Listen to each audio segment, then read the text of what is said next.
All right, class, welcome. Module 5, I believe, in emerging world power. This is, we're right around the turn of the 20th century, right around 1900.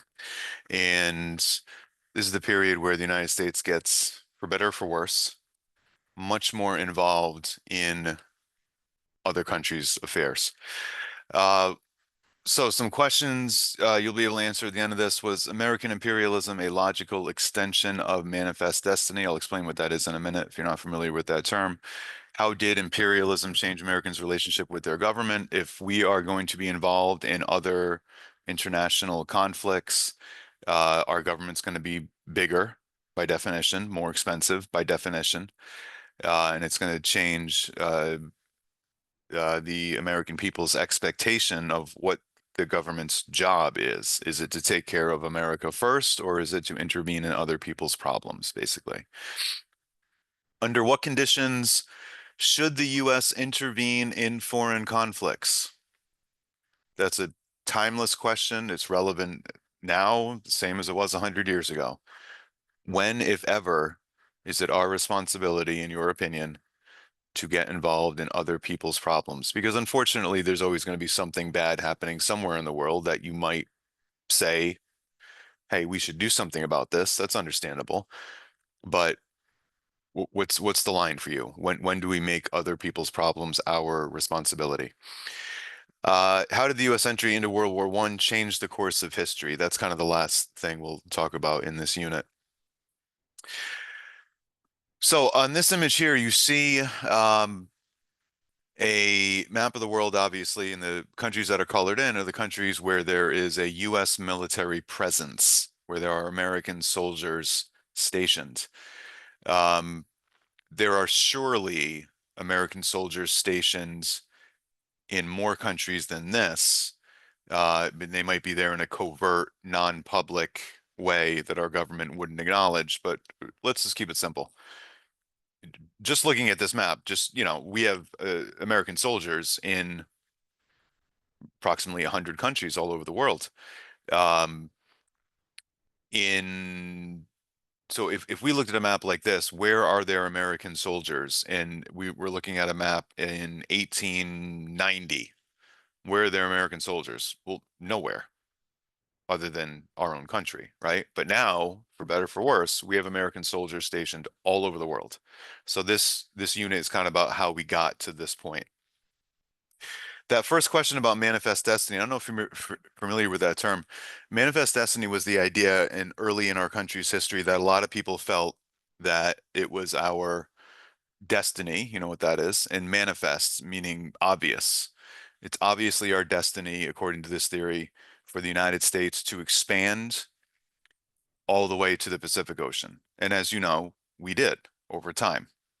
And you can see that process kind of on this map, the original 13 colonies on the eastern seaboard, and then the treaty that ended the American Revolution and gave us independence. That 1783 settlement doubled the size of the country overnight. 20 years later, we purchased this huge territory from France that doubles the size of the country again. 40 years after that, we invade Mexico and take half of Mexico, right? So this has been a process. Now, the events we're about to get into here, where the United States is getting involved in countries outside of our borders, that's often viewed as a radical change from our history. Like we used to not be involved in other countries, and then all of a sudden, around 1900 we start getting involved in all these places. And you could say that that was a brand new thing at the time, or you could say it's just a logical continuation of manifest destiny of what you picture, what you see pictured on this map. And so that theory um, goes like this. That theory basically says the United States has always been expanding and intervening in other people's territory, always from day one. The difference is for the first 130 years, we were expanding and intervening in Native American territory, right? Taking land from Native American nations, taking land from Mexico, etc. And then once we completed that process, we turned around and started expanding outside of our borders. So it's just a perspective thing, right? From one point of view, around 1900, we make this big shift of where we're intervening in all these foreign affairs. But from another point of view, we kind of always been an expanding interventionist country if you think about Manifest Destiny in that context. Uh, so the first major intervention that's covered in this unit is in Cuba. In 1895, Cuban patriots mounted a major guerrilla war against Spain. So Cuba was part of the Spanish Empire from Columbus. And, 1492, right? Columbus's first voyage to the Caribbean. So Cuba had been a Spanish colony for 400 years. And in 1895, Cuban nationalists are fighting for independence against Spain. They want independence from the Spanish Empire, just like the United States wanted independence from the British Empire before, right? So there is a conflict going on in Cuba. The Cuban people are fighting to kick out the Spanish Empire and claim independence for Cuba. That conflict came to be seen by some Americans as a threat because we have interests in Cuba. There were American-owned businesses on the island. There were hotels, there were sugar plantations, things like that, tobacco plantations. And the Americans who owned those businesses looked at this war as a threat to their businesses. And what triggers the military intervention from the United States is in 1898, an American Navy ship exploded and a significant number of American sailors were killed. And our media and our government blamed Spain for intentionally blowing up our ship and murdering our people. What we know now is that that didn't happen. The explosion was an accident. It was human error. It was not murder. It was an accident. It wasn't the Spanish that blew up our ship. It was an accident. Accidents happen. The ship accidentally blew up. So we got involved in this war based on something that wasn't true, based on a belief that Spain had attacked us, and that wasn't true. That happens in war, right? Miscalculations, mistakes, right? Very common in war, called the fog of war. The question here is, did our government know at the time that it was an accident and lie about it in order to justify a war? Or did our government honestly think that the Spanish had done it and went to war behind that and then later realized, oh, they didn't do that. It was an accident, but then it was too late to undo what had been done. So we don't know, but that seems like an important question to ask. There are other examples in our country's history. We'll cover a couple of them briefly later in the course. There are other examples in our history of the United States getting involved in a war based on something that turned out not to be true. Okay. In 2003, the United States invaded Iraq, and the rationale given by our government at the time was that we needed to invade Iraq because Iraq had weapons of mass destruction, chemical weapons, biological weapons, and they were trying to build nuclear weapons. We went to war based on that claim by our government. And I don't know if you know this history, but it turns out, spoiler alert, they didn't have those weapons. That wasn't true. So then the question becomes, just like with this event here, did our government know that it was a lie and they just wanted to justify a war, or did they make an honest mistake? So pretty interesting parallel there. So the United States intervenes in the war in Cuba, and they quickly capture many Spanish colonies. Guam, which is nowhere near Cuba, it's out in the Pacific, but Guam, just like Cuba, was part of the Spanish Empire. Puerto Rico, also in the Caribbean, part of the Spanish Empire. The Philippines, it's about as far away from the United States as you can get. So something's happening in Cuba. Why are we all of a sudden invading the Philippines? What's the connection? Well, the connection between Guam, Cuba, Puerto Rico, and the Philippines is that they were all part of the Spanish Empire. And we wanted to take down the Spanish Empire because we thought that the Spanish Empire had blown up our ship and killed our people, which didn't happen. But this is what happens in war. So it quickly expands, right? Way beyond Cuba, all the way to the other side of the world, to the Philippines. The United States also invaded and annexed, took over Hawaii. What's that about? Well, Hawaii was not part of the Spanish Empire. So how did they get dragged into this? They had nothing to do with the Spanish Empire. Hawaii was an independent kingdom. Well, the United States took over the Philippines because the Philippines were part of the Spanish Empire, and the United States is mad at the Spanish Empire because of stuff going on in Cuba, if you can follow that. What does Hawaii have to do with this? Well, Hawaii is halfway roughly between the United States and the Philippines. And so if we're going to take over the Philippines, our government said, well, we need to take over Hawaii too as a kind of halfway point. It's the only major set of islands between the Philippines and California. So it would be nice to have Hawaii, basically, so that we could supply our people in the Philippines more easily, essentially. So this is expanding rapidly, right? Something happens in Cuba, and all of a sudden you turn around, we're taking over the Philippines and Hawaii, right? Uh, One senator who opposed this said, if we need to annex Hawaii to protect California, must we also annex Ireland to protect New York? So if you think about the image this guy is trying to lay out, the people in favor of this war were saying, we need to take over Hawaii because we have people in the Philippines and we need Hawaii to be able to get to the Philippines more quickly if we need to send more people or whatever else. And Hawaii would be a good place to have Navy bases to protect the west coast of the United States if anybody tries to attack the west coast of the United States. Okay, that might make sense to you on paper. This senator is pointing out, though, think about the geography. Hawaii is out in the middle of the oceans, thousands of miles away from our shores. Why do we need that to protect ourselves? And by that logic, we could take over Ireland, which is thousands of miles from our shore. Um, and if you think it sounds ridiculous, why would we take over Ireland to protect the east coast of the United States? It's thousands of miles away. Well, if that sounds ridiculous, then this person is pointing out it's equally ridiculous to say that we need to take over Hawaii to protect the west coast of the United States. Now, one of the questions that you could ask yourself, when we are taking over more territory, in this case, we took over Hawaii, among other places, but let's talk about Hawaii.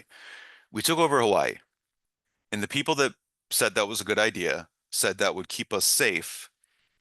It would help us protect our west coast because we would have bases way out in the ocean to see threats emerging, right? That might make sense. The question you should ask yourself is, does that make us more safe having territory thousands of miles away that we need to defend?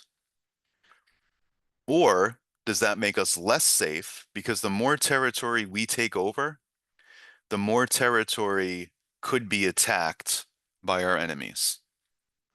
Now, taking over Hawaii, did that help us protect the United States? And eventually Hawaii became a state, but this is way before that. Did taking over Hawaii help protect the United States? Maybe.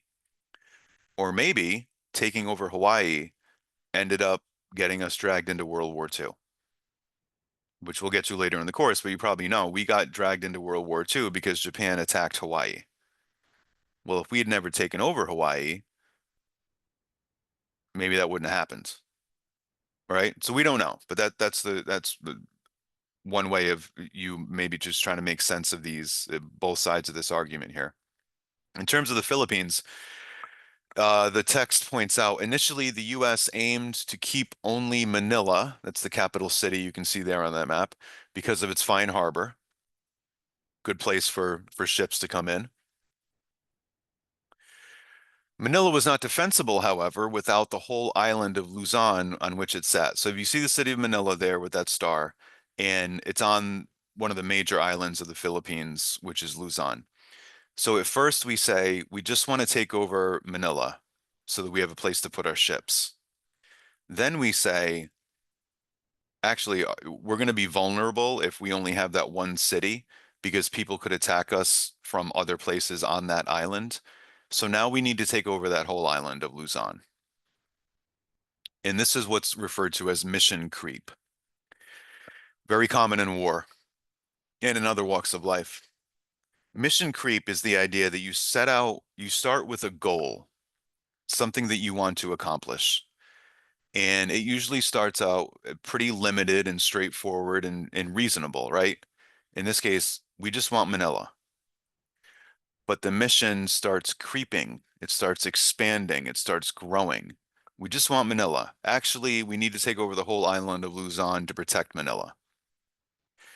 Now, after we take over the whole island of Luzon, if we look at this map, look at that island Mindoro to the south.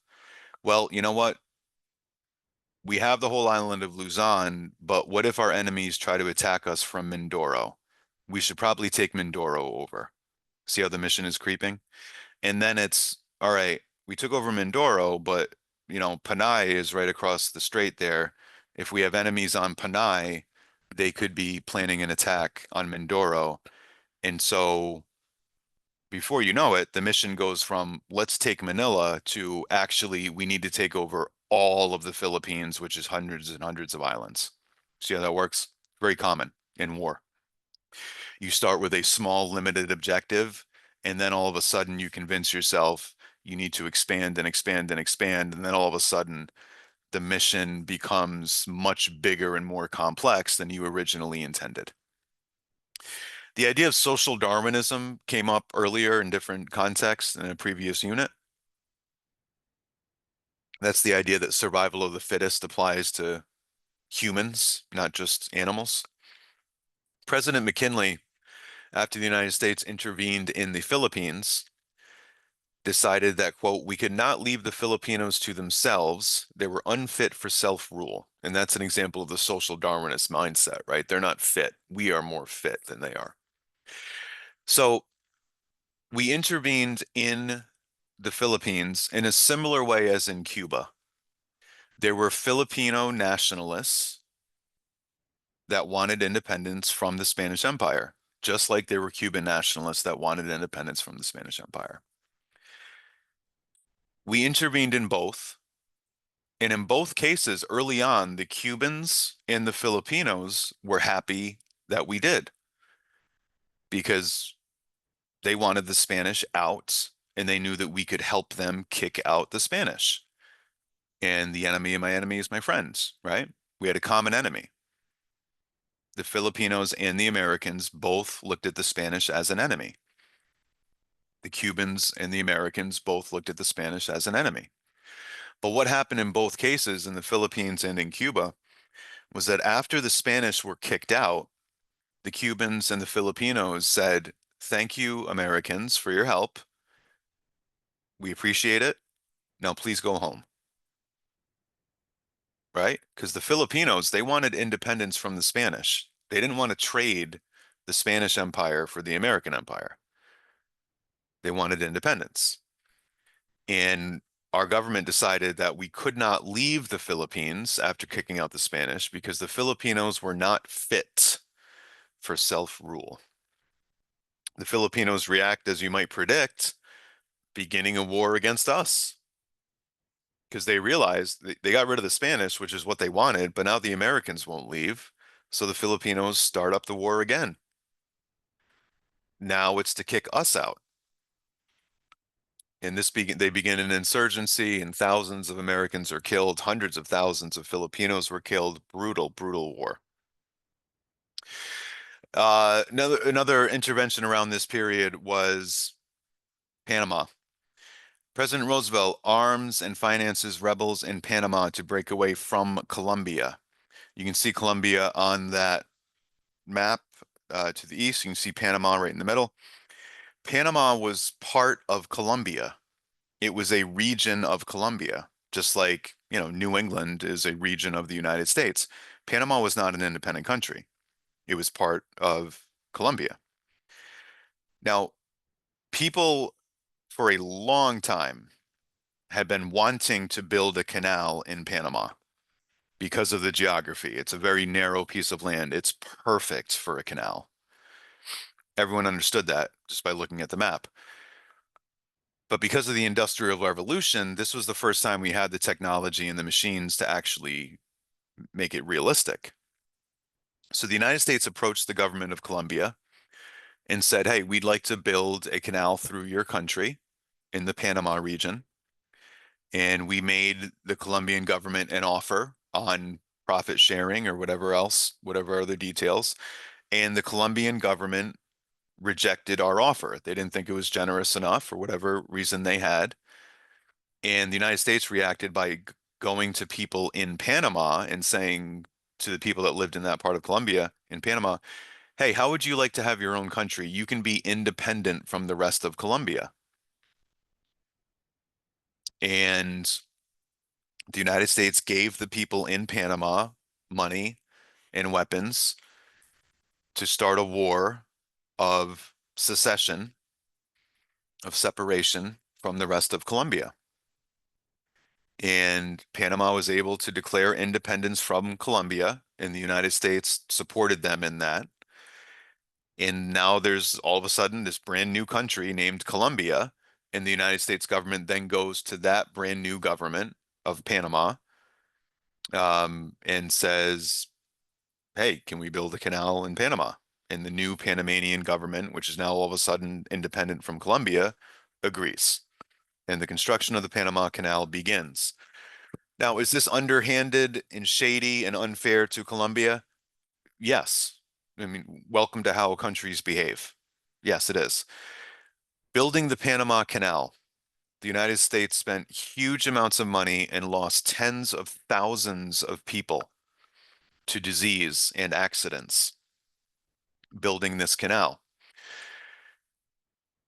Did Colombia get done dirty? Yes.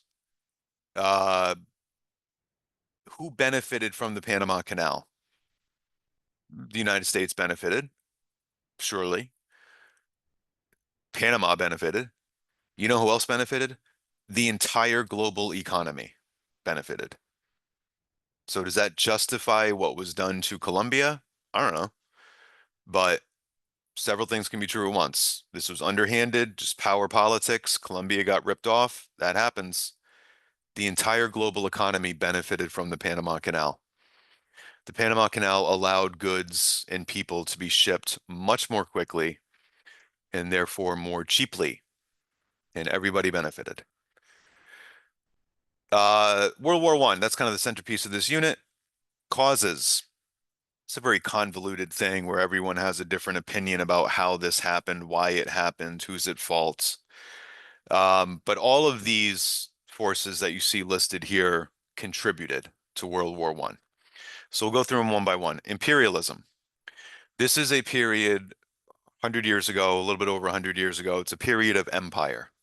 There are big empires all over the world. The British Empire, the Russian Empire, the French Empire.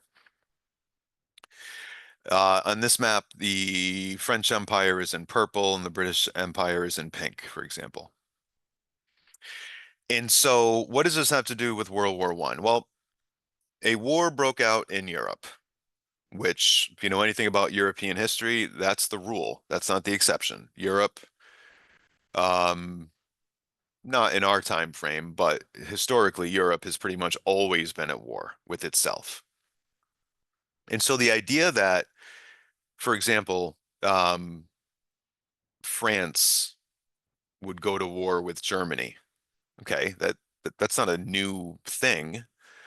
What was new was all these empires. If a country goes to war and it controls a big empire, it drags the empire into war with it. Okay, so look at this map again. Pink is the British Empire. If England goes to war, every country in pink is going to get dragged into that war, even though normally they would have nothing to do with it, but they're part of the empire, right? So if the British go to war, that means so does India, so does Egypt, so does South Africa, so does Nigeria, so does Malaysia. You see how that works? If France goes to war, so does Algeria, so does Vietnam. And so a war that started in Europe that should have been a pretty limited war. If there's a war between France and Germany, all right, that's too bad, but people in Africa don't need to worry about that, right? Has nothing to do with them. But now it does. So what would have been just a small European war became a world war because look at the map. All of the countries colored in were controlled by European countries, basically. So if a war starts in Europe, everyone gets dragged in, even if they have nothing to do with it. Nationalism is the opposite side of the coin of imperialism. Imperialism is the desire to build a big, huge empire, and empires are big, they are powerful, they are wealthy, they are extremely diverse because they include all kinds of different cultures and countries and people. And nationalism is a reaction to that. Nationalism is the idea that each distinct group of people should have their own nation. And so that doesn't fit with empire because empires are big and diverse and including all these different types of people. And nationalism is a reaction to that. So let me walk you through the image pictured here. In red, that red outline, that was an empire, the Austro-Hungarian Empire. It doesn't exist anymore, but empires are big and diverse. Nationalism is a reaction to that. Today, that empire doesn't exist anymore. And look inside the borders of that red squiggly line, and you see one, two, three, four, five, a dozen countries, Hungary, Slovakia, Austria, et cetera, et cetera. That's nationalism at work. Empire, what you see outlined in red there, the empire view is let's build a big, rich, powerful state that includes a bunch of different countries. Okay. Nationalism is a reaction to that. Nationalism says we don't want to be a minority group in a big, diverse, huge country. We want our own country full of our own people, following our own rules, religion, culture, whatever else. So the thing that triggered the war was there was an assassination of the leader of this empire outlined in red, which no longer exists. And the assassin was a young man, 19 years old, and he was Serbian. And if you see Serbia and Montenegro on this map, Serbia was part of this empire. And the Serbian people are unique. They're Serbian. They're not German. They're not Russian. They're not Nigerian. They're not Canadian. They're Serbian. They have their own language. They have their own culture. Most of them are Eastern Orthodox Christian. They're not Catholic. They're not Protestant. They're not Jewish. They're Serbian. They are distinct and different from Italians or anyone else, right? And so Serbian nationalism said, we Serbians don't want to be a minority group in this huge country where we have to share power with Romanians and Slovakians and Hungarians and Croatians and Austrians and blah, blah, blah, blah, blah. We want, instead of being a small part of this big empire, we want our own little corner of the world, Serbia, to be a separate, independent country. That's nationalism. Okay. And the person who assassinated the leader of this empire was a Serbian nationalist. And his motive in assassinating the leader of this empire was to try to win independence for Serbia from this empire. Another major contributing factor, we'll get back to that sequence of events in a minute. Alliances also played a big role in this war. So the intention of alliances is to avoid conflict. On this map, There were two major alliances you can see in the light green and the orange color there. Why do countries join alliances? Well, why do people in prison join a gang? Because prison is a dangerous place, and if you don't have allies, if you're not part of a larger group, you are very vulnerable. And similarly, the world is a dangerous place. And if you're a country, especially a small country, you're going to be conquered if you don't have allies. That's the theory. Okay. So the intention is to avoid war. The intention is to let your enemies know, hey, don't mess with me. I have all these friends that will come to my defense if you mess with me. And that when that works, that's good because, preventing war is good, in my opinion. And that's the intention here. So let's look at some examples on this map. Look right in the middle, Romania and Bulgaria, two pretty small countries. Okay. Romania is small and they're in the green group and they're surrounded almost on all sides by the orange group, which is much bigger, right? Well, why couldn't those orange countries just swallow up Romania, take it over, wipe it off the map? Well, because if they tried, it's not just Romania, all the countries in that same color as Romania, those are all allies of Romania. So if someone messed with Romania, they're not just messing with that one small country, they're messing with the Russian Empire.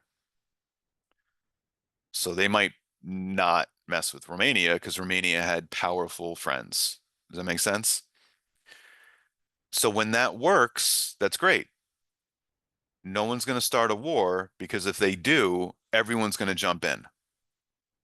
Here's the problem. When it doesn't work, it really doesn't work. Let's look back at that same example, Romania and Bulgaria. They're in different alliances. Okay. Let's say Romania and Bulgaria go to war for some reason. Those are two very small countries. That shouldn't be a problem. Romania and Bulgaria go to war. That really shouldn't be a problem for anybody else. That should be a very small, localized war that really doesn't affect other countries. However, in this context here, if Romania and Bulgaria went to war, it would turn into a world war because all of the other countries on this map would jump in. And many of these countries, like the French and the British, have empires, which would be dragged into it. All right. So the idea of having allies is it prevents conflict, which is great. When it fails, it spins out of control because what could have been a small, limited war all of a sudden turns into a world war. So you should ask yourself the wisdom of being in an alliance. There's one more, right? If it prevents war, that's awesome. If it doesn't, you have a bunch of people jumping into a war that normally they would have nothing to do with, but they're dragged in because they're all in these alliances. So that's the flaw in the system, right? One more thing you should ask yourself about alliances in our context. We are the major alliance that we are in right now is NATO. You've probably heard of NATO. And the idea behind NATO is that any country in NATO, if one country in that alliance is attacked, everyone else in the alliance needs to jump in. That's the point of an alliance, right? Okay. And so we today are in an alliance called NATO with a couple dozen countries. Most of them are actually on this map here. Um, Greece, for example. Greece is in NATO. So if someone attacks Greece, we, the United States, need to go to war against whoever attacked Greece. That's how it works, right? Okay. Ask yourself this. What is the power balance? Do we need to be in an alliance? We are the most powerful country on the planet. Okay. If Greece were to get attacked, do you think, in your opinion, that it's your job as an American to go to war, maybe World War III, to protect Greece? I got no problem with Greece. I've been there. It's a beautiful place, great people, great food, great history. No problem. But I'm an American. So the question I need to ask myself, is that my business? If Greece gets in trouble, I might wish them the best, but is that your job as an American to get involved? Do we need to be in an alliance with all these countries? Is what you should ask yourself. If the United States gets attacked, all the other countries in NATO would have to help us. If the United States got attacked, is any American going to say, guys, don't worry, it's okay. The Greeks are coming to save us? No, no American would have that thought. Because no offense to Greece, but like that's not a thing. If we get attacked, we're not going to be like, quick, Greece, come help us. We don't need their help. We're 10,000 times more powerful than they are militarily, right? Now, conversely, if Greece were to get attacked, you know what everyone in Greece would be saying, right? To their loved ones? Guys, don't worry, the Americans are coming to save us. You see what I'm trying to say? The imbalance is crazy. So as an American, you should think about that. Is being an alliance with all of these other small countries, is that helping us? Or is that setting us up for the possibility of getting involved in someone else's conflicts? That's always the question with alliances. Now, when the war broke out, so after the leader of this empire in Central Europe is assassinated by a nationalist who wants independence for Serbia, then all of these countries on the map jump in because whether they had anything to do with it or not, they have to jump in because they're in an alliance with the countries that are now at war because of this assassination. So all of a sudden, it's this huge conflict. Most Americans wanted to stay out of this. And the thought from most Americans was the Europeans are going to war again. Okay, what else is new? Not my problem. We're Americans. The Europeans are going to fight. That's what they do. Not my problem, not my business. Stay out of it. That was the most popular position. The second most popular position is if we get involved in this, we should get involved on the side of Germany. I want to make clear you understand this is not Nazi Germany. This is before the Nazis. And why would Americans not want to be on the side of England? England and Germany were on opposite sides here. You would think maybe that the United States, Americans are friends with the English, right? Wouldn't we want to help England? Well, no, no, no, no, no, no, no. This is a very different time. The idea that England is our friends is relatively a newer idea. That wasn't the idea back then. Huge numbers of Americans were very opposed to helping England in this war. Here's two examples. During this period in American history, it's a period of huge levels of immigration. One of the most common countries of origin for where those immigrants were coming from was Ireland. Okay. My great-grandparents came here from Ireland during this period. If you know anything about the history of Ireland, Ireland had been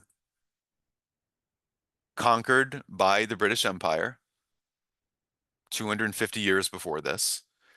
Irish nationalists were fighting for independence from the British Empire, just like American nationalists fought for independence from the British Empire during the Revolution.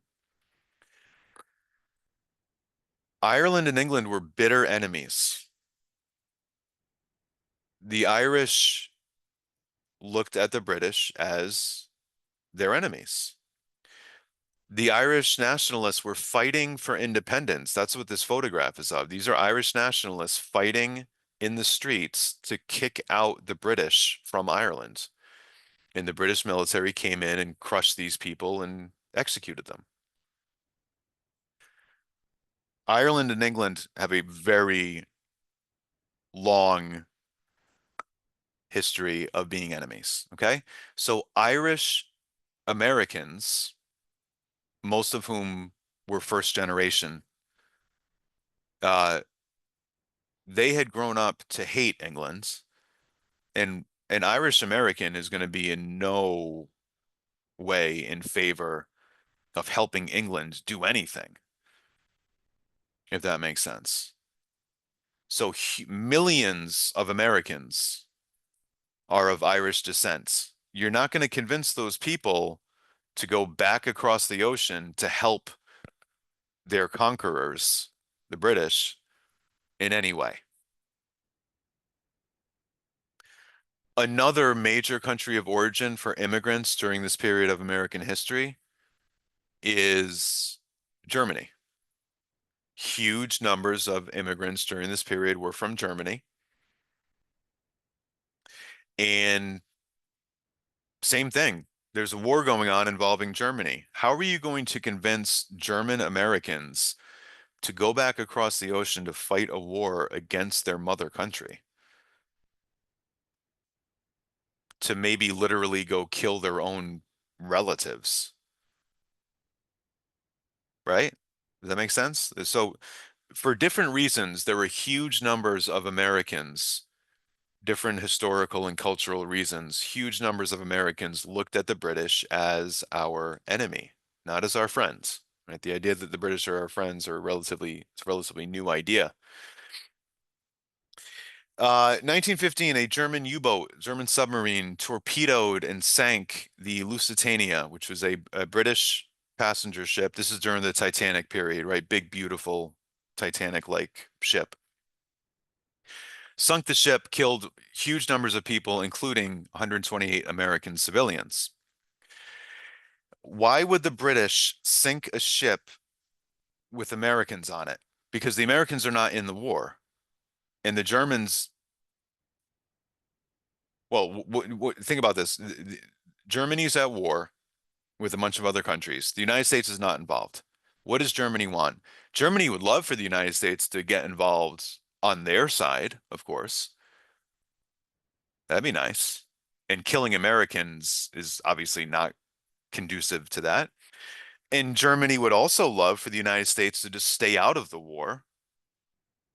The last thing Germany wants is for the United States to get involved in the war against Germany. Obviously, that'd be bad for Germany. So why would Germany intentionally kill Americans? Because they did. Here's an important part of the story that is often left out. The ship was carrying weapons. So this ship was sailing from America to England. It's a passenger ship full of civilians, but also the British government was using that ship to smuggle weapons to England to be used in the war. So think about that. The British, and if you think the British were our friends, here's a story for you. The British government was using a civilian ship with Americans on it to smuggle weapons. You're not supposed to do that, but during war, people break the rules. Okay. The civilians, the Americans on the ship, they didn't know the weapons were on the ship. If they did, they wouldn't have got on the ship because they would have known it was a target. So the British government was using our people as human shields. And the Germans knew that there were weapons on this ship. Okay? The British knew there were weapons on the ship because they put them there. The Germans knew there were weapons on the ship because they had good spies. Everyone knew there were weapons on the ship except for the people on the ship, except for the American civilians on the ship. They were pawns. They were caught up in this. And so the Germans have a decision to make. They know that this ship is full of weapons and also full of innocent Americans. What are their options? If they sink the ship, they will prevent the weapons from getting to England, and they will prevent those weapons from being used to kill Germans. But, so that's good for Germany, prevent those weapons from getting into the hands of their enemies, right? But if they do that, they will kill innocent Americans, and that might enrage the United States and get them to go to war against Germany. So that would not be good for Germany. So that's that, right? What do we do? Now, if they let the ship through, that means no Americans get killed, and that means there's no chance that the United States will get involved in the war against Germany. That would be good for Germany. But if they let the ship through, they're letting the weapons through, and those weapons will be used to kill their people.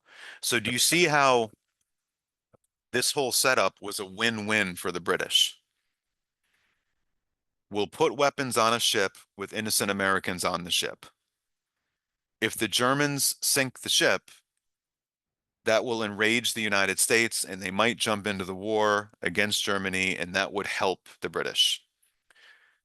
If the Germans let the ship through because they don't want to anger the United States by killing their people, then the weapons get safely to England, and that also helps England. It's a win-win for England. It's a lose-lose for Germany. Germany did sink the ship.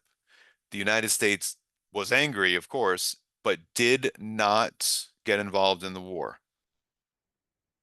This did not cause the United States to get involved in the war. That was something else that comes a bit later. But look, this is what countries are capable of, okay? If you think the British are our friends, congratulations. The British government intentionally, under Winston Churchill, he was in charge of this, you probably have heard that name, used our people as human shields to try to get us involved in their war. That's what they did. The thing that ultimately got the United States involved in the war, I'm gonna jump ahead for 1 second here because I'm gonna need to cut this video in half. Okay. Um, the thing that ultimately gets the United States involved in the war is not the sinking of that ship, it's something else that the Germans did. The Zimmermann note. Zimmermann was a German ambassador. The German government sent a communication, a note in secret to the government of Mexico. Now, the United States in the 1850s took over half of Mexico. Mexico used to be twice as big as it is now. There are huge portions of the American Southwest that used to be Mexico. Upper California, what we call California, right? Most of Nevada, parts of Colorado and Utah, Texas, Arizona, New Mexico, duh.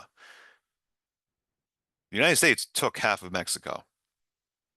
And the Germans went to the Mexican government and said, "Hey, wouldn't you like your territory back?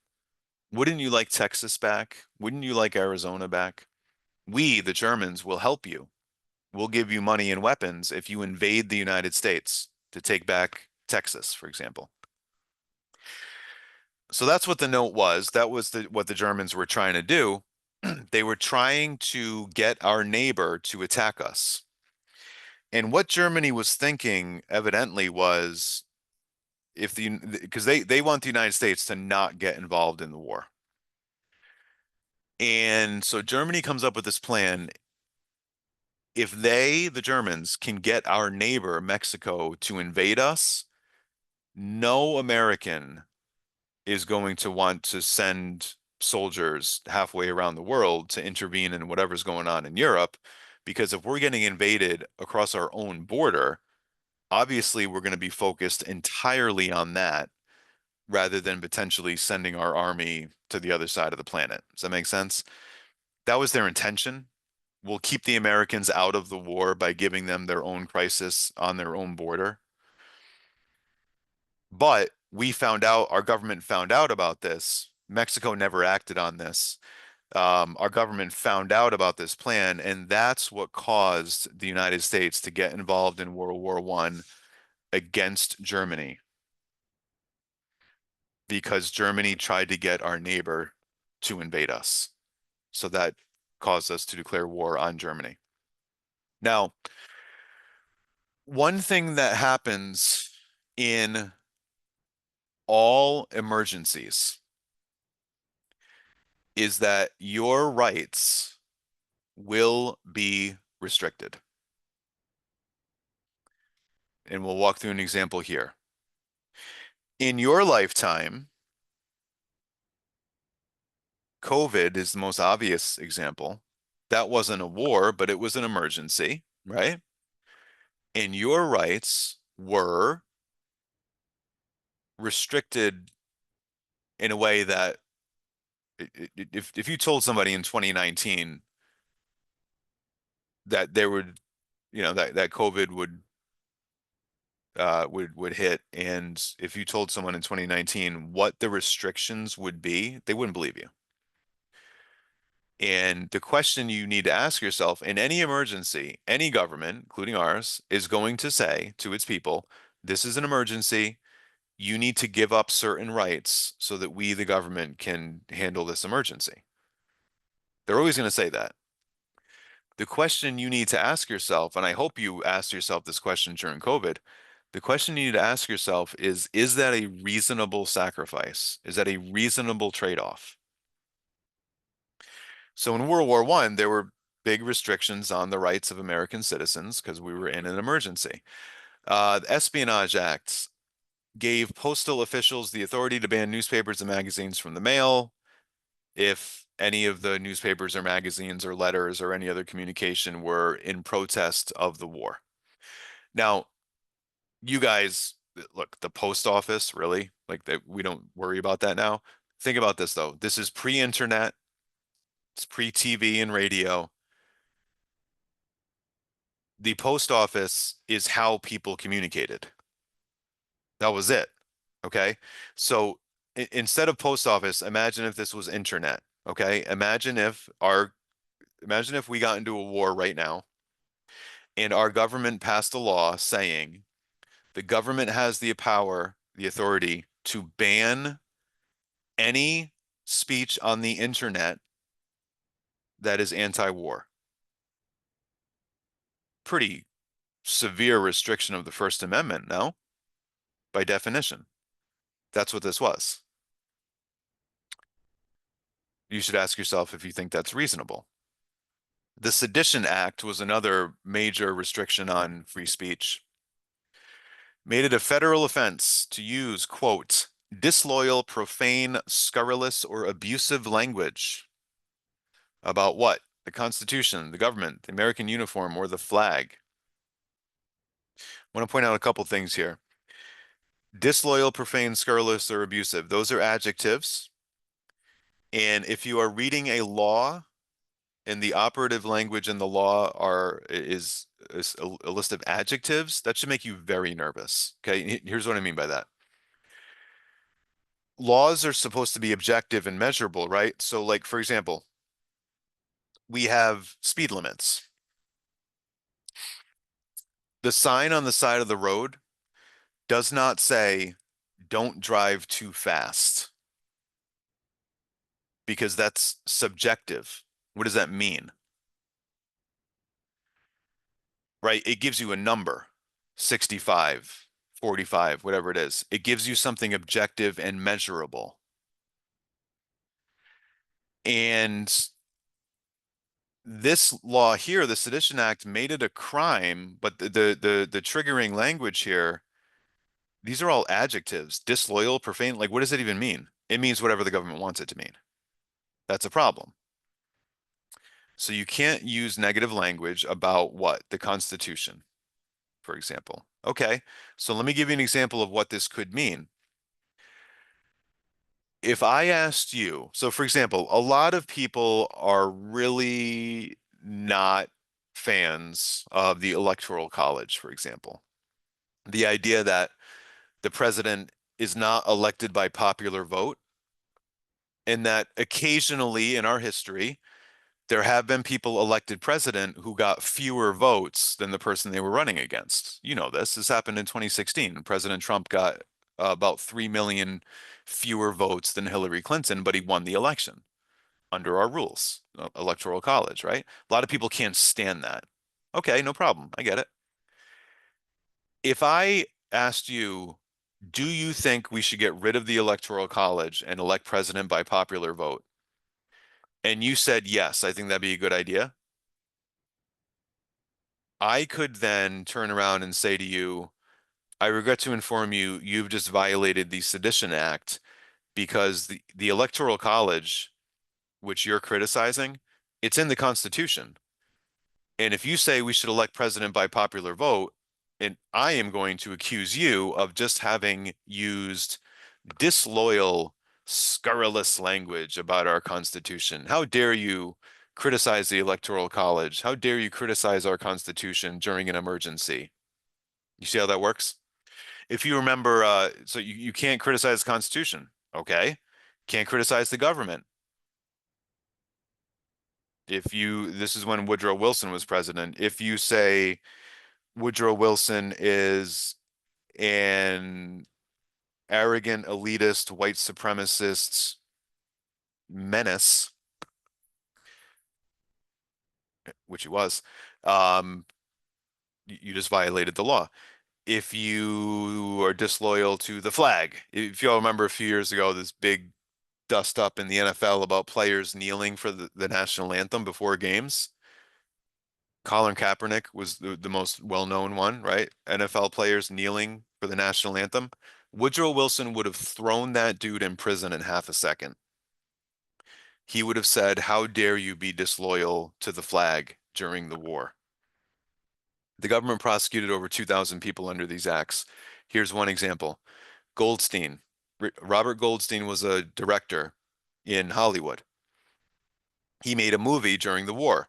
The movie was called The Spirit of 76. The movie was about the American Revolution. Okay?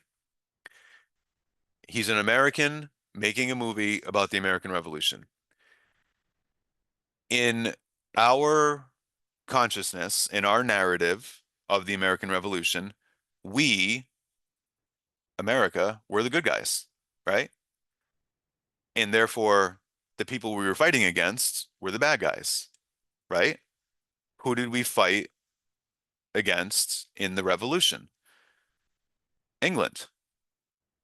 This guy made a movie about a historical event from 150 years earlier in which England was the villain.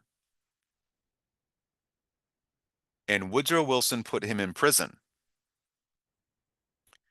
because apparently criticizing England for something it did 150 years ago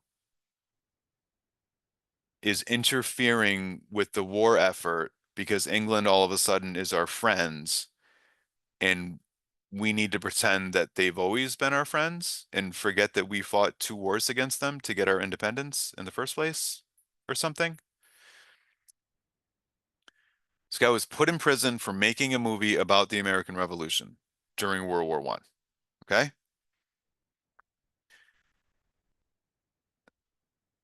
The government prosecuted over 2,100 people. That's not that many people. But here's what I want you to think about. Look at this case with Goldstein. You don't need to lock up everybody. That's not practical. You need to lock up just as many people as you need to set enough examples that everyone else gets the point. Okay? This guy was a Hollywood movie director. He got sent to prison for making a movie. Now, the government doesn't need to lock up every Hollywood movie director. The government needs to lock up this guy. And then what do you think every other director in Hollywood is going to do? You know what they're going to do, right?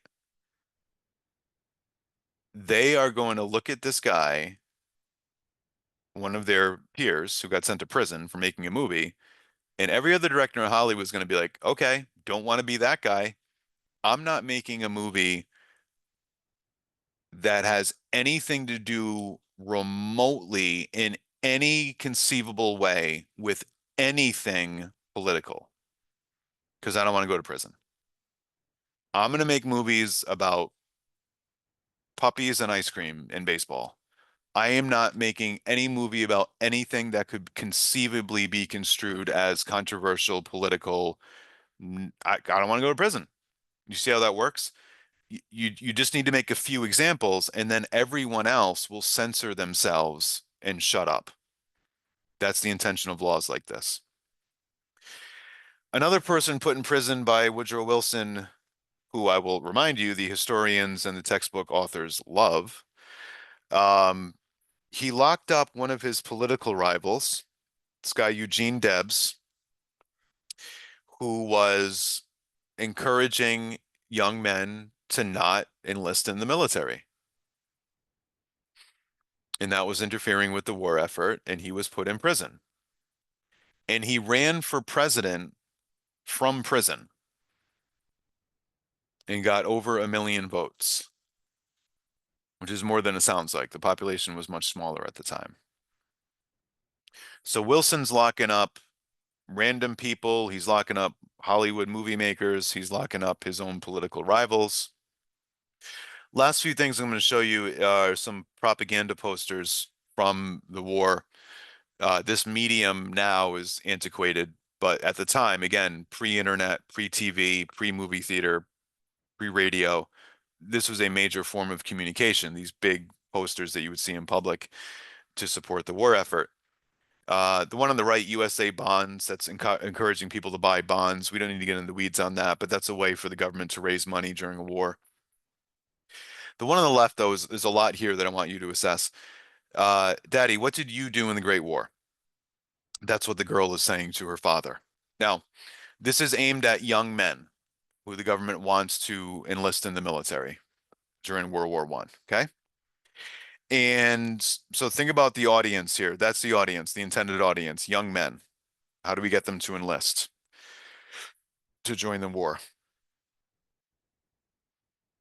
The the timing of this. So when would this image that you see in the poster be taking place? Well, the implication here is that this is after the war, sometime in the future, 15 years from now. You, young man, will be in your mid 30s, like this guy appears to be, maybe. And your children in the future will one day ask you this question: what did you do in the Great War? That's what it was called at the time. They didn't call it World War I because no one knew that there would be a World War II. It's called the Great War. Daddy, what did you do in the Great War? And look, see how the guy, the man in that poster is he's doing what's called breaking the fourth wall in TV and movies.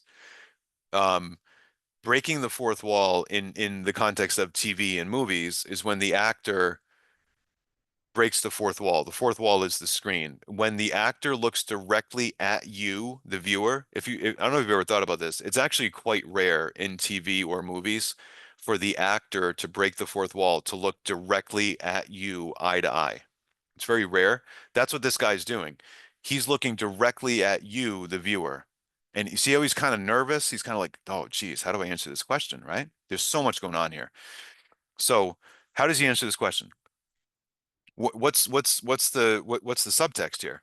Well, the subtext is someday in the future, your children will ask you this question, and what do you want to tell them?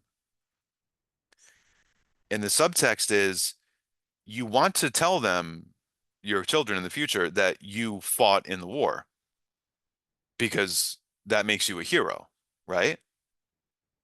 And you want your children to be proud of you.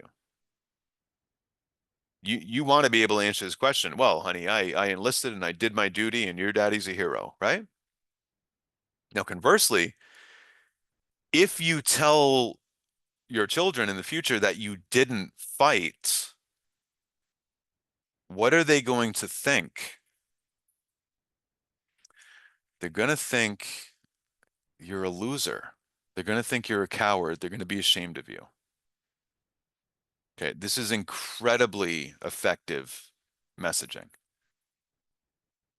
I have three young children, and I can tell you that the idea that any of my children would be ashamed of me, that's a deep cut. That's a deep cut. It's incredibly effective manipulation. My dad didn't fight in World War One. What a loser. All my friends at school, their dads all fought. I'm embarrassed to tell them my dad's a wimp, right? That's there's so much going on here below the surface of this seemingly simple image. I also want to point out, notice the son on the floor. What's he playing with? Cannons and toy soldiers. Got to get him young, right? And what's he thinking? If his father fought in the Great War, he's thinking, I'm going to be a hero like my daddy. I hope there's a war when I grow up. Or conversely, if his father didn't fight in the Great War, my dad's a loser, but I'm not. I hope there's a war when I grow up so I can fight, unlike my loser dad. Do you see how all of this is swirling right below the surface of this image? It's incredibly effective. What else? The one on the left, destroy this mad brute. This gorilla-looking thing is Germany. Enlist, right? Again, young men, enlist, enlist. You got to go destroy this crazy animal. Um, the so the beast, the kind of King Kong looking beast is Germany. Okay. And he's got the damsel in distress, which represents, civilization or something. Now, this is also very effective. A lot of people said, look, whatever's going on over there, not my problem. We're over here on the other side of the ocean. Let the Europeans work it out. And this poster is a direct response to that attitude. In the background is Europe. This mad beast, Germany, has destroyed Europe. Okay, you might be thinking, well, gee, that's too bad, but I'm an American. Don't know, don't care. But you should care because look at what's happening. That mad beast, after destroying Europe, you don't think that matters? Well, it does matter because if he destroys Europe, he's not going to stop. He's going to cross that body of water, the Atlantic Ocean, and set foot on, you see that at the bottom? America. If you, young man, don't join the army and go fight against Germany, Germans will destroy all of Europe somehow, and then somehow come here. Would it have been possible 100 plus years ago for Germany to invade the United States? That is completely delusional. It makes no sense just on a practical, physical, logistical level. Not going to happen. Not possible. But that doesn't matter when it comes to propaganda. What matters is, do you believe that it's possible? And if you believe that it's possible, this is incredibly effective because we don't want them coming here. We don't want the war coming here. And if we think that's what's going to happen, then we do need to go over there and just end it over there before it gets over here. It's very effective. The one in the middle, once a German, always a German. So they show several images of Germans. Sometimes they're wearing suits. Don't let that trick you. They're all the same. They're not to be trusted. The image on the upper left of that poster in the middle is very infamous from the time. It's a German soldier impaling a baby on a bayonet. You see that? Is there any evidence that that ever happened? No. Does that matter? Well, morally, of course, it matters whether something happened or not, but emotionally, it doesn't matter. Emotionally, what matters is, do you believe it? Were the Germans impaling babies on bayonets? There's no evidence that that happened. Sure, it's possible. There's no evidence that it happened. What matters, though, in terms of messaging and propaganda, do you believe it? If you believe that they're doing that, you're going to sign up, right? There's something, and this is such effective manipulation. There's something about the idea of people doing something like that to a child, or in this case, a baby, that is something that unites pretty much all people, unless they're just full-blown sociopaths. You might say, in the context of World War One in this example, I don't follow that stuff. I'm not into politics. I'm not into history. Some kid in Serbia did something out of pocket. I don't know. Whatever. Don't know. Don't care. Not my problem. I got my own issues to worry about. Right? What? Why? I don't care. Austro-Hungarian Empire. Like, I don't care. Well, why should I be concerned about that? However, if you think that one side of this conflict that doesn't affect you is killing babies, that's the kind of thing that will pull in people who otherwise might not want to have anything to do with it. You understand? The huge majority of people, right?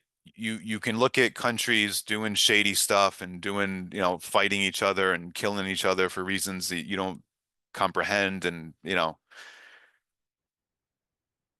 the huge majority of people have a line: don't mess with kids.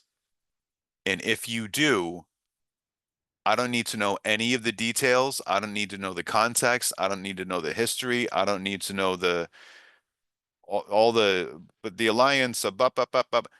I'm sorry. No, don't care. You did what to a baby? You did what to a baby? You you're obviously the bad guy. I don't need to know anything else. I'm coming over there and you're getting put down. You don't mess with kids. That's why that propaganda is so effective, right? The one on the right, same thing as the one on the left, but from the context of Australia. Young men in Australia enlist because if you don't, Germany's going to invade Australia or something. All right, so here's where we're at. There's a lot going on in this unit. Um, I'm gonna cut this video in half. So I'm gonna cut this here, and then I'll upload a separate video where we pick up with the Russian Revolution. All right, so I will see you next time.